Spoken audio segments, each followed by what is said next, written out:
Hi, my name is Mark Polton. I'm a buy and hold real estate investor in the greater Charlotte, North Carolina area. Last night, went to dinner with a gentleman who recently moved into my development. He and my wife met walking dogs, and he was interested in hearing about our business and what we do, and possibly getting into it. This guy's a quant. I don't know if you've ever seen the movie The Big Short. You should, but I was familiar with that. Let's just say, he does math that, like particle physics, string theory type math. He's just uber smart. Guy's like 36, I think. He's got a PhD. Just, an incredible mind, I guess. And he was kind enough to pay for dinner, and then we went to have some drinks afterwards. Didn't get home till like 1:30, so shouldn't do that on a school night, but I did.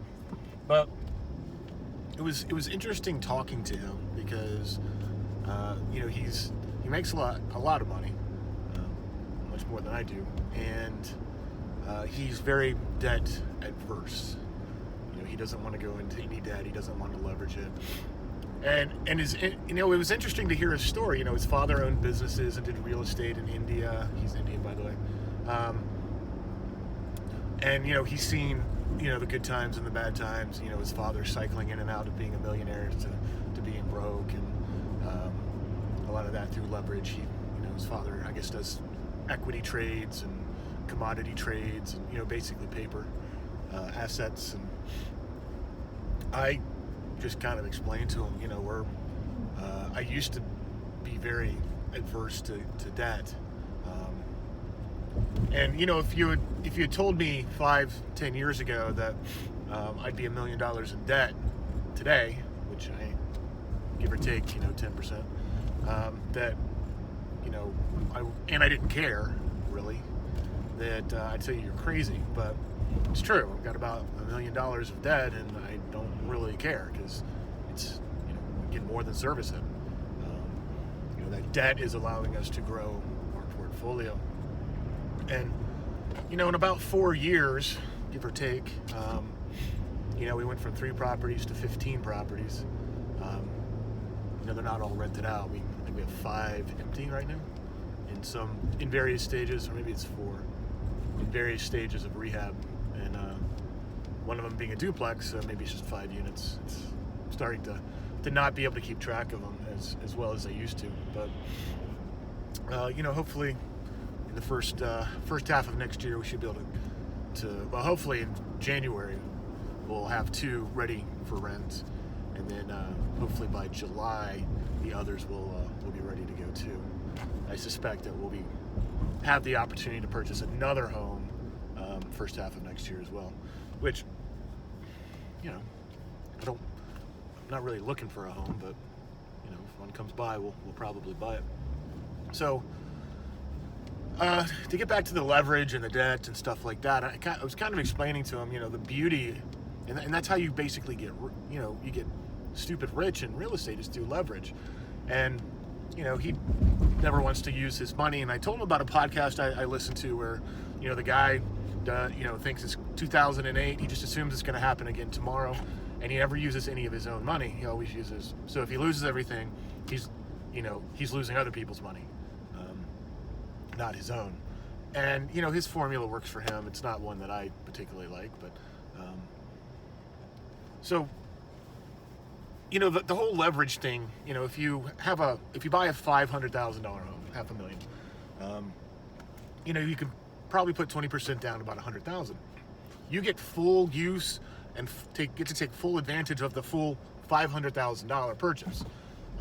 Granted, you do have to service that loan of $400,000. But if it's rented, and I'm not saying buy a $500,000 home and rent it out, but if it's rented, somebody else is paying the rent. Somebody else is paying the mortgage, and you still get full advantage. You get the full depreciation, not on the $100,000 that you have into the deal.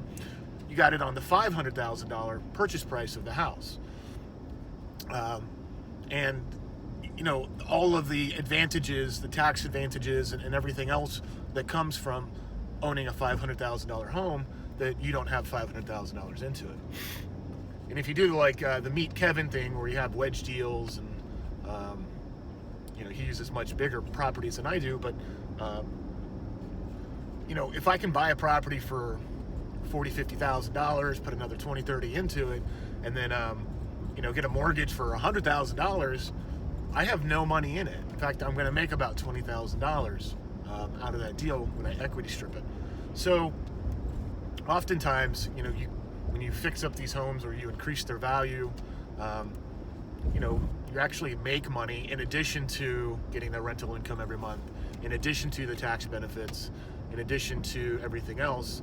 And if you end up paying that house off, you can easily 1031 exchange, a $500,000 house into a $5 million piece of property, or a collection of properties, because that would be the $500,000 you would sell, that you would have from selling the home, becomes the 20% down payment on something bigger, or even 10% down payment on something bigger. So it's really a way to leapfrog into larger portfolios, or maybe even some smaller multifamily properties. But that's where leverage comes from, and the advantage of it. So interesting time. Interesting talking to somebody so learned. He don't meet too many PhDs in my line. So, anyways, what are your thoughts on this? What do you think about leverage? Do you agree with leverage?